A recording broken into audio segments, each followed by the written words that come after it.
믿음의 교훈으로 저희들을 이끌어 주옵소서. 예수님의 이름으로 간절히 기도드리옵나이다. 아멘. 여러분, 한 주간 하나님의 은혜 안에 잘 지내셨습니까? 각처에서 또 우리 부모님을 찾아 또 이렇게 함께 예배드리는 우리 가족들도 있는데 주님의 이름으로 환영합니다. 5월은 교회적으로나 사회적으로도 무슨 달이라고 불립니까? 가정의 달이라고 불립니다.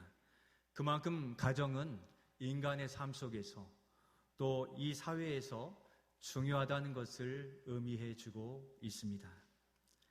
여러분, 가정하면 어떠한 이미지, 어떠한 단어들이 떠오르십니까? 가정. 가정하면 안식처, 편안한 곳, 또 보금자리다 할 수 있겠고, 거기에는 누가 살고 있습니까? 우리의 부모님, 또 우리의 자녀 함께 살고 있으면서 거기에서는 무엇을 만끽하고 우리가 살게 됩니까?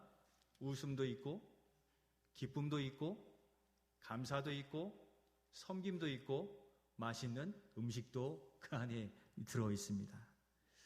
이것만 보아도 얼마나 풍성한 종합 선물 세트입니까? 가정은 하나님께서 우리에게 주신 이 땅에서 가장 소중한 보물인 줄로 믿습니다. 그런데 여러분들의 가정은 어떻습니까? 우리는 5월 한 달 우리의 행복의 근원이 되는 이 가정에 대해서 돌아보면서 행복한 가정으로 조금 더 업그레이드 해가고자 합니다. 그리고 성경적으로 볼 때 가정들이 모이고 연합한 바로 그 공동체가 무엇이 됩니까? 주님이 이 땅에 세우신 가정들이 모인 조금 더 큰 가정 공동체가 무엇입니까? 가정과 가정들이 다 모이는 교회인 것이죠. 가정들이 다 모여서 교회를 이루는데 평생 동안 우리는 가정과 교회를 통해 수많은 즐거운 추억, 놀라운 은혜의 추억들을 가지는데 이 시대에 우리가 감사함으로 지켜야 될 고귀한 가치가 바로 있다는 것입니다. 가정의 달을 맞으면서 목회계획으로 5월의 표어를 행복한 가정과 교회를 세우라 이렇게 정했습니다. 한번 따라해 주시겠습니까? 화면에도 나오겠지만 행복한 가정과 교회를 세우라. 조금 더 그렇게 행복함을 또 은혜가 끼쳐지는 가정과 교회를 세워가면 좋겠습니다. 이 시간 먼저 우리의 삶 속에서 주신 이 삶 속에 주신 가정과 교회 그리고 우리의 자녀는 우리에게 어떠한 의미를 가지는지 그리고 이를 위해서 우리가 지켜야 될 그 가치가 무엇인지 살펴보면서 가정과 교회를 행복하게 세우는 삶의 결단으로 나아가는 은혜의 시간이 되기를 소원합니다. 먼저 우리에게 맡기시고 주신 가정과 교회 자녀는 우리에게 어떤 의미를 가지게 하십니까? 첫 번째, 우리 같이 한번 읽겠습니다. 가정은 하나님께서 세우신 은혜와 행복의 동산입니다. 한 번 더 읽겠습니다. 가정은 하나님께서 세우신 은혜와 행복의 동산입니다. 우리 사회에는 가정이 있고 부모와 자녀들로서 이 나라가 다 이루어져 있습니다. 너무나 당연한 것이죠. 그런데 이 당연한 것이 저절로 우연히 생겨난 것입니까? 우리는 날마다 숨을 쉴 때 무엇을 마시고 내쉽니까? 공기를 마시고 또 내쉬게 됩니다. 이 공기마저도 저절로 생겨난 것이라고 여기지만 사실은 이 공기를 누가 창조하셨습니까? 하나님께서 창조하셨잖아요. 하나님께서 만드셨습니다. 누구를 위해서요? 우리 사람을 위해서 만드신 겁니다. 동물이나 식물도 있지 않습니까? 할 수 있지만 모든 자연 만물을 만드신 뒤에 가장 나중에 만든 그 인격체가 무엇입니까? 사람인 것이죠. 바로 동물과 식물도 있지만 그것은 사람으로 인해서 그들이 덕을 보는 거예요.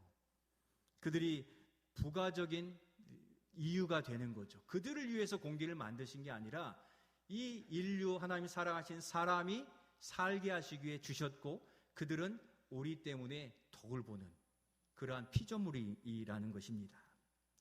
본질적으로 하나님은 사람을 창조하심에 사랑하셨기 때문에 이 모든 만물 우리에게 공급해 주셨고, 그래서 자연 만물도 유익을 얻는 것입니다. 그렇듯 우리가 머물고 사는 이 가정은 사람이 살다 보니 저절로 우연히 생겨난 것이 아니라는 겁니다. 하나님께서 우리를 사랑하심으로 이 땅에서 만드신 역작 중에 하나가 바로 무엇입니까? 가정인 거예요. 홈이에요. 그리고 가족들이 모이는 것입니다. 오늘 본문을 통해서 보면 더욱 이 가정이 존재하게 된 시작을 말씀을 통해 확인해 볼 수가 있습니다. 그것은 바로 가정의 설계자가 하나님이시기 때문인데, 이 솔로몬은 지혜가 있었어요. 그에 대한 지혜가 있었는데, 오늘 본문 1절 상반절 말씀을 우리 같이 한번 화면을 통해 읽겠습니다. 여호와께서 집을 세우지 아니하시면 세우는 자의 수고가 헛되며. 아멘. 괄호에 뭐가 들어갑니까? 집, 세우지, 또 헛되며입니다. 곧 여호와께서 집을 세우지 아니하시면 이 모든 집도 행복이 없는 무익한 것이 될 수 있다, 헛되다라고 말씀하고 있습니다. 이 가정은 우연이 아니라 목적을 가지고 하나님께서 세우셨다는 것입니다. 곧 창조된 것입니다. 그래서 그 창조의 목적을 모르고 그냥 살아간다면 그 가정에 주신 진실한 행복과 기쁨과 은혜를 누리기가 어렵고 거기에는 참된 즐거움과 기쁨이 없다는 것입니다. 방금 읽은 말씀을 자세히 보면 여호와께서 집, 곧 가정을 세우셨다, 세우지 아니하셨다면 그 말씀 곧 여호와께서 세우셨다 하는 것을 우리에게 알게 하는 것입니다. 오늘 본문은 누가 지은 시입니까? 어떻게 하셨습니까? 127편 위에 표제에 써 있죠. 솔로몬의 시. 성경에는 총 15편이 솔로몬이 지었는데 그 중에 솔로몬이라고 기록된 시는 오늘 시편이 127편이 유일합니다. 그 지혜를 우리에게 알려주는 겁니다. 여러분, 솔로몬 왕의 업적 중에 지은 게 있죠. 하나님이 거하시는 그곳 어디입니까? 무엇을 지었습니까?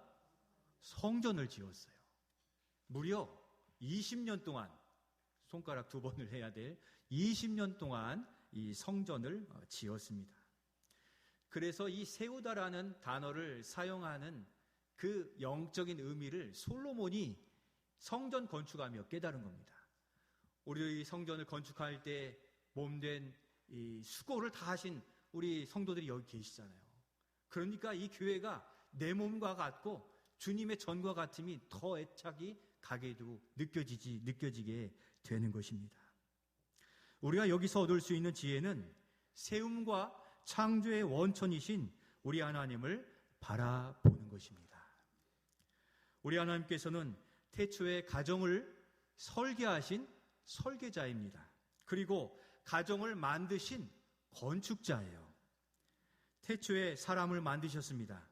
그리고 남자와 여자, 그리고 아담과 하와, 그리고 이 두 사람이 결혼하여 한 부부가 되고 가정을 이루게 하신 것입니다. 아담과 하와는 하나님의 뜻과 계획을 따라 창조받아 사랑 가운데 거하는데 자연스럽게 결혼한 것 같이 보이지만 이미 그 가정도 결혼도 사랑하는 사람도 하나님께서 설계하시고 또 준비해 주셔서 그 은혜를 누리게 되는 것입니다. 그리고 그들이 행복하게 살 수 있도록 모든 것을 준비해 주신 무슨 동산을 만드셨습니까? 에덴 동산입니다. 바로 최초의 행복 동산이 에덴 동산이고, 에덴 동산에서 행복을 누리는 최소의 단위로서 가정을 만들어 주셨다는 겁니다.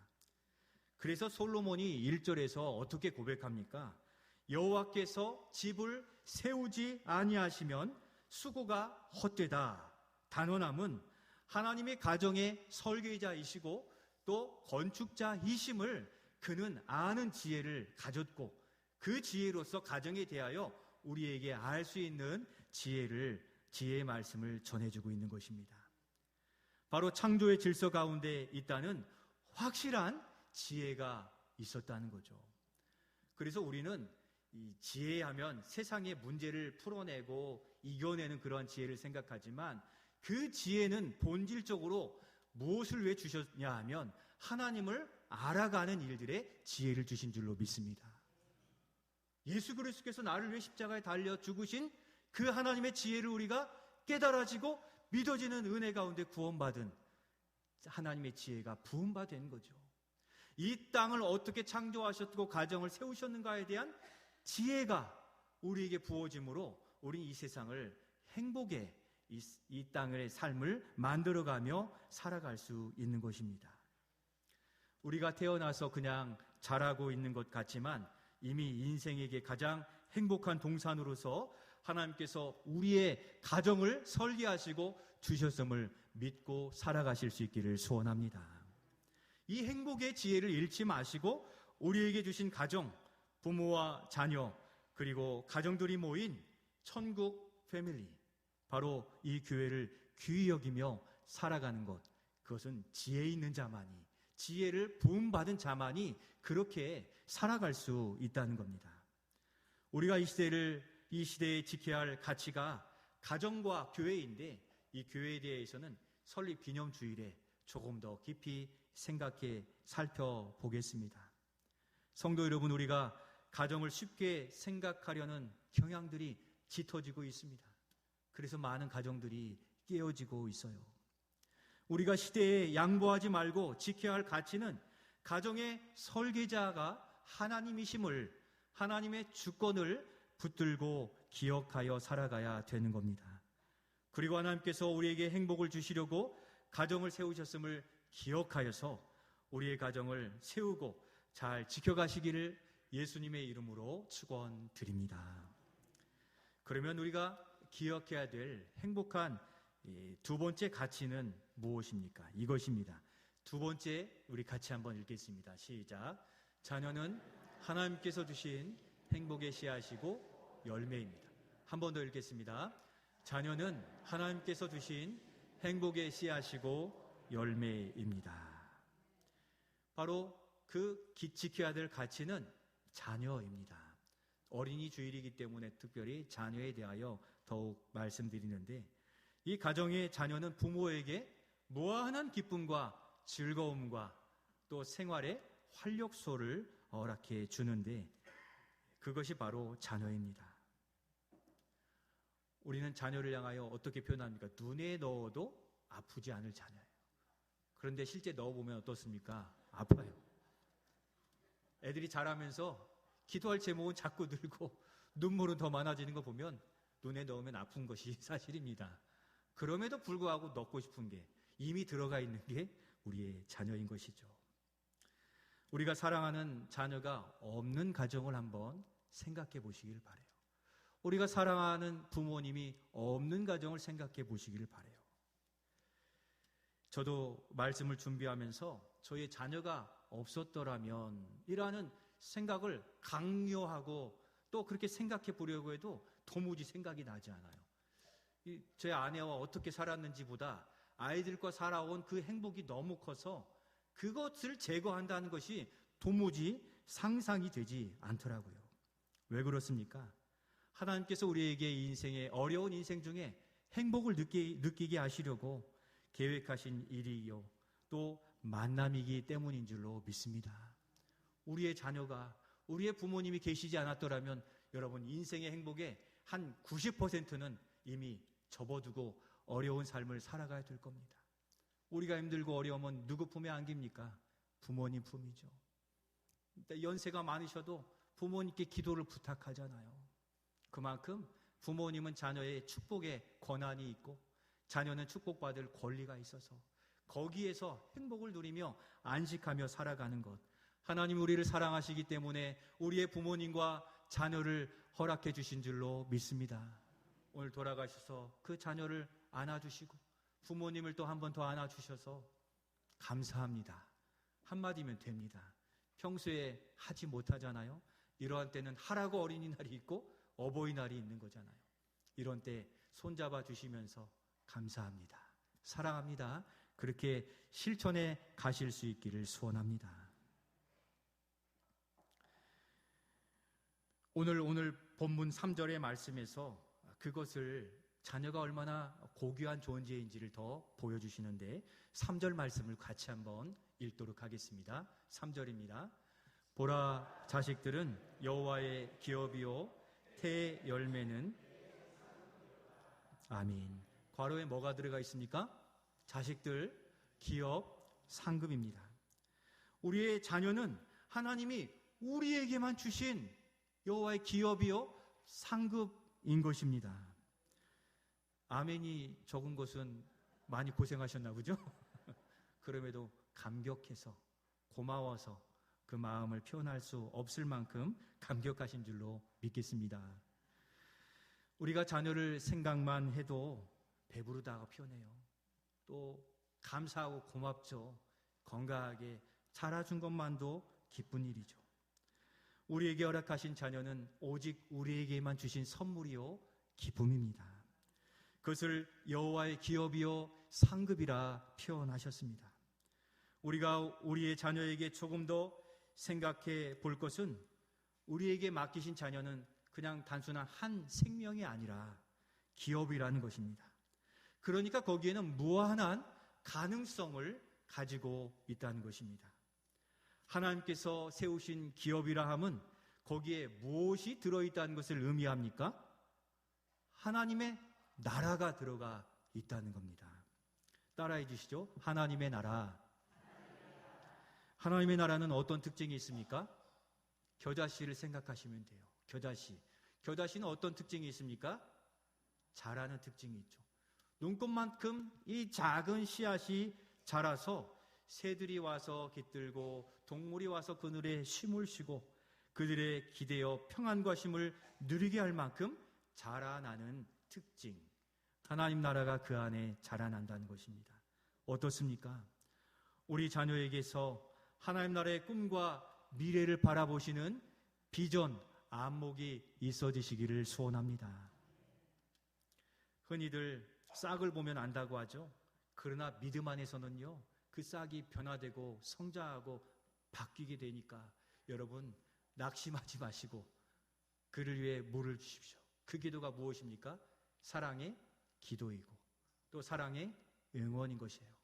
때가 되면 우리처럼 싹이 돋아 변화되고 열매를 맺게 되는데 하나님이 살아갈 만큼의 그 분량을 다 허락하셨기에 오늘 자녀는 나의 거울이다 여기서 내가 그렇게 했구나 라고 여기시며 더 울며 기도하시고 응원해 주셔서 우리보다 더 훌륭한 믿음의 자녀로 또 겨자씨처럼 자라갈 수 있도록 기도해 가시기를 소원합니다. 어린아기를 두시거나 자녀를 두신 분은 아이의 머리에 손을 얹고 축복하며 기도해 가시기를 바라요. 유아세례 때 다 배우신 대로 날마다 주님의 이름으로 축복하십시오. 유초등부에 또 중고등부에 그 자녀들, 우리 유치부에도 정말 어린 아기와 자녀들이 있거든요. 그 이름을 들려드리면 효원이가 있고 또 이래가 있고 또 예슬이가 있고 또 하이가 있습니다. 이 겨자씨만한 우리 아이들을 위해서 물을 주며 한번 기도해 주시기를 바랍니다. 겨자씨가 자람같이 자라면서 하나님 나라의 특징을 나타내 주옵소서. 또 든든한 나무가 되게 하여 주옵소서. 예수님처럼 자라게 주옵소서. 이는 몸은 자랐지만 믿음은 아직도 겨자씨만한 아이들도 있어요. 나이는 지금 이렇게 우리만큼 컸는데 믿음이 자라지 않은 우리의 자녀들을 위해 그렇게 기도해 주시기를 바랍니다. 여러분 나중에 이 아이들을 통해서 우리가 기대게 됩니다. 우리 교회가 기대게 돼요. 이 사회가 깃들 수 있는 그러한 무성한 나무, 건강한 나무로 자라게 될 줄로 믿습니다. 이 아이들을 통해 예수님을 만나고 하나님의 나라를 경험하게 될 것입니다. 얼마나 기대되고 흥분됩니까?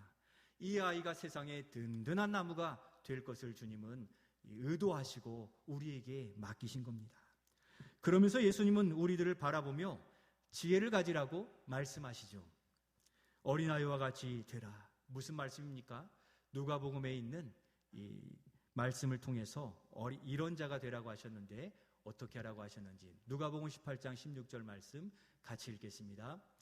예수께서 그 어린아이들을 불러 가까이 하시고 이르시되 어린아이들이 내게 오는 것을 용납하고 금하지 말라.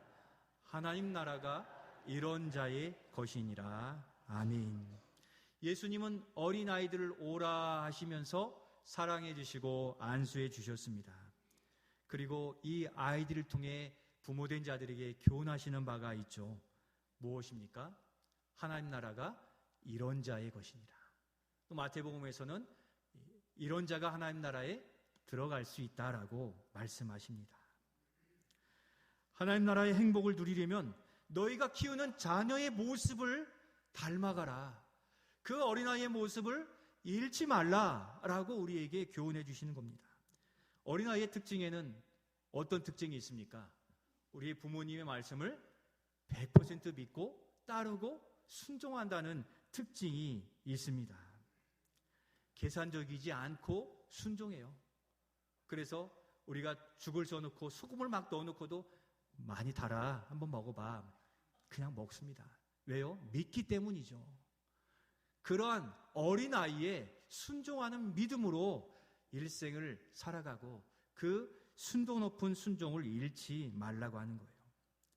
그래서 그런지 여러분 아이들의 단순한 기도가 우리들보다 더 빨리 되는 것처럼 느껴지지 않습니까? 신앙의 연수가 오래된 우리는 어떤 면에서 너무 많은 계산기를 두드리고 있는지 모릅니다. 신앙에는 효율성이 아니에요. 헌신과 낮아짐과 겸손인 거잖아요. 그런데 우리는 세상의 논리를 그대로 받아가지고 효율성을 따지고 경제성을 따집니다. 여러분 전도하는데 효율성이 어디 있고 능률이 어디 있습니까? 영혼을 바라보고 그에게 필요한 것이라면 다가가고 손잡아 주는 것이지, 내 손이 더러워질까 봐 그것을 계산한다면 주님이 우리를 안아주신 그 사랑이 아니고 이미 계산기를 두드리고 있다는 것에 우리가 부끄러움을 가지고 거기서 탈피하여 이제는 주님의 계산기로 무조건적인 사랑으로 이웃을 사랑하고 자녀를 사랑하고 가정을 사랑해 가시기를 바라요. 오늘날의 가정에 계약 결혼이라는 게 들어와가지고 내 재산 네 재산, 나중에 내 소유 네 소유를 이미 결정해 둔 거기에는 계산기가 없을 수가 없는 거예요. 한 몸이라는 성경의 창조 질서와 원리들도 많이 무너져 내리는 이 시대에 우리는 이미 세상의 계산기를 합법화해 둔 이 세상에 살고 있기에 그 계산기가 아니라 성경의 창조의 원리에서 말씀하는 그 가정을 세워 가실 수 있기를 소원합니다. 오히려 어린아이 같은 믿음을 가지고 묵묵히 순종하며 주님을 사랑하고 예배하라는 겁니다. 예배 가운데 감동이 있어야 되고 즐거움이 있어야 되고 웃음이 있어야 되고 눈물이 있어야 되는 그 공식은 버리십시오. 내가 하나님 앞에 나와 있는 자체로 그 은혜에 감사하는 예배자가 되시기를 소원해요. 세상은 우리를 어떻게든 예배 자리 못 오게 덫을 놓고 올가매거든요. 그런데 다시 올 수 있었던 것 자체가 하나님의 은혜인데 이 귀한 은혜는 우리가 고백하지 못하고 다른 무언가를 구하면서 그것을 바라만 보고 있고 은혜는 흘러가는데 거기에 누림이 없는, 경험하지 못할 때가 참 많은데 이 자리에 온 것만으로도 하나님의 크신 은혜인 것을 기억하며 예배할 수 있기를 소원합니다. 이제 내 계산이나 생각은 수면 아래에 놓고 순종하는 것입니다. 36.5 챌린지 미션을 보니까 시시해요. 성경 한 장 읽고 뭐 쓰고.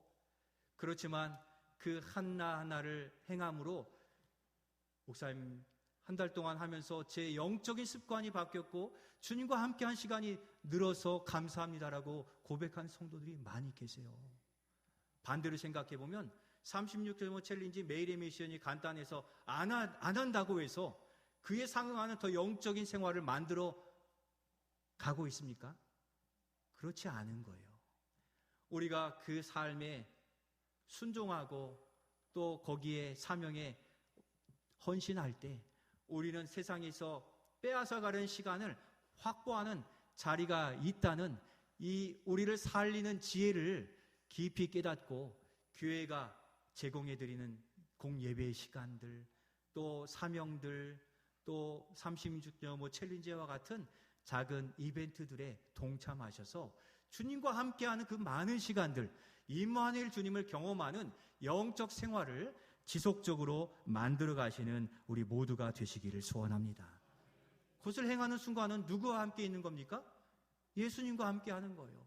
예수님과 영적인 생각을 하게 되는 것이기에 그때마다 문득문득 주시는 지혜가 있거든요. 1시간, 2시간을 앉아 있어도 깨닫지 못한 것이 그렇게 주님과 함께하는 시간 속에서 주님이 이렇게 살짝 속삭여 주시는 것 같아요. 저도 그러한 지혜를 얻어서 설교를 준비하고 또 목회하는 일들에 그것이 실마리가 될 때가 참 많이 있음을 느낍니다. 여러분들도 삶의 직장의 일터의 문제들 앞에서 주님과 함께한 시간을 만들어 가시면 거기에서 하나님의 지혜를 주셔서 삶의 물꼬를 열어갈 수 있는 것입니다. 사랑하는 성도 여러분, 어린이 주일을 맞으면서 하나님께서는 세상이 굳어진 우리를 향해 눈을 열어주고 계신 겁니다. 세상을 살며 닫혀진 웃음의 문이 자녀를 통해 열려지고 또 얻게 하신다는 것을 이 어린이 주일에 오히려 깨닫게 해 주시는 겁니다. 또한 자녀를 통해 더 눈물을 흘리며 기도하게 되니 자녀는 부모에게 복입니다. 그만큼 부모에게 자녀는 하나님 나라를 더 깨닫게 하는 존재인 것입니다. 더 사랑하고 더 돌보아주고 또 이끌어 주어야 되는 것입니다. 말을 안 들으면 안 듣는 대로, 또 잘 들으면 듣는 대로 자녀를 돌아보셔서 우리는 자녀를 바라보면서 스스로가 우리가 하나님의 자녀인 것을 알고 어떤 모습인지도 스스로 돌아보실 수 있기를 소원합니다. 마지막으로 이 어린이 주일에 우리가 분명히 해야 될 것 마지막이 있습니다. 세 번째 우리 같이 한번 읽겠습니다. 가정과 교회의 행복은 하나님 안에 있습니다. 한 번 더 읽겠습니다. 가정과 교회의 행복은 하나님 안에 있습니다.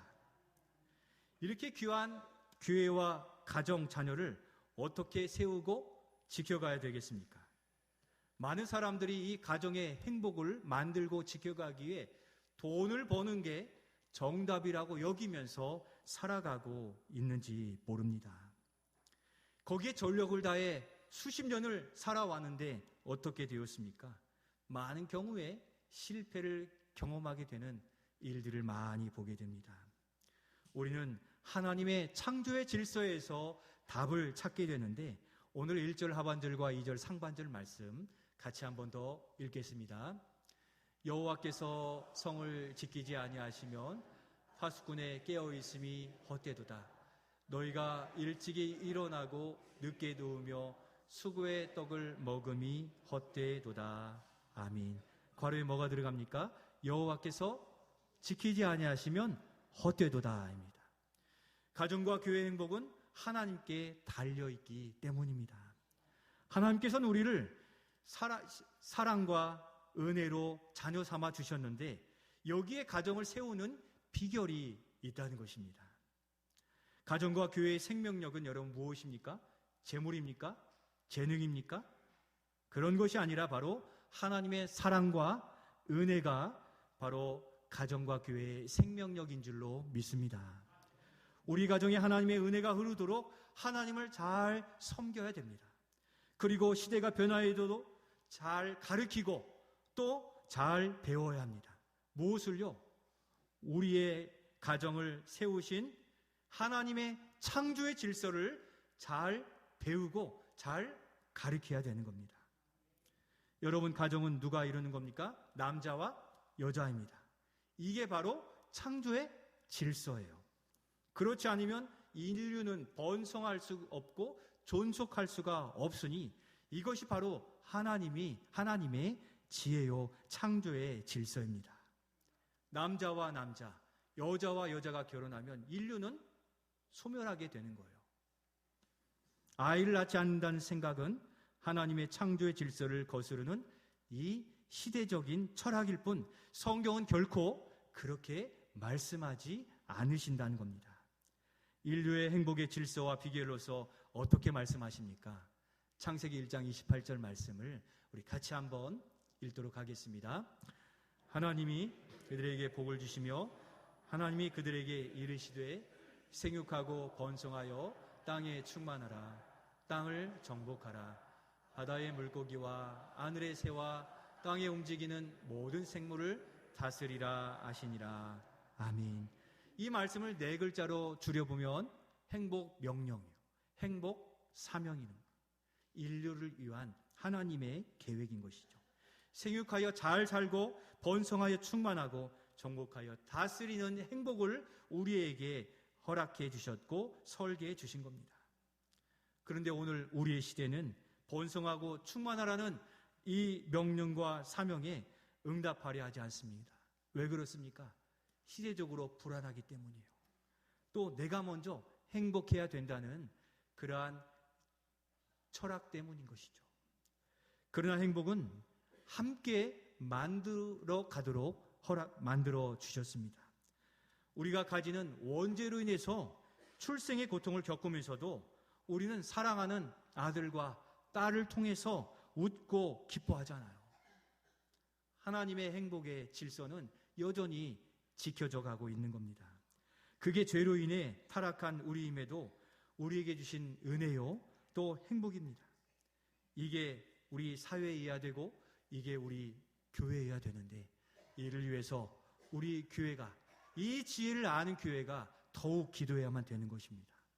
악한 영들은 이 시대적 상황을 교묘히 악용하여서 우리로 이 사명과 가치를 포기하게 만들려 합니다.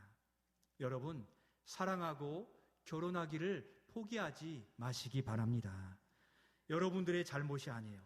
악한 영들이 현혹하여 만들어낸 이기심과 세속주의의 시대적인 상황 때문인 것이에요. 우리가 거기를 거슬러 하나님의 창조 질서와 믿음을 가지고 주님 앞에 서면 하나님은 이 세상을 능히 거슬러 이기게 하실 줄로 믿습니다. 자꾸 늦게 하고 포기하려 하지만 하나님은 세상을 사랑하셔서 행복의 질서를 여전히 세워 가시기에 하나님의 창조 질서 속에 주신 행복, 결혼과 가정과 자녀를 꿈꾸시면서 이 시대를 거슬러 승리의 열매를 거두고 행복한 가정을 이루시기를 예수님의 이름으로 축원드립니다. 말씀을 마치며 어린이 주일을 지키면서 우리 가정 속에 행복의 비밀이 하나님으로부터임을 굳게 믿어야 되겠습니다. 생육하고 번성하라, 충만하고 다스리라는 행복 명령을 붙들고서 하나님 앞에서 좋은 자녀요, 주신 자녀를 더욱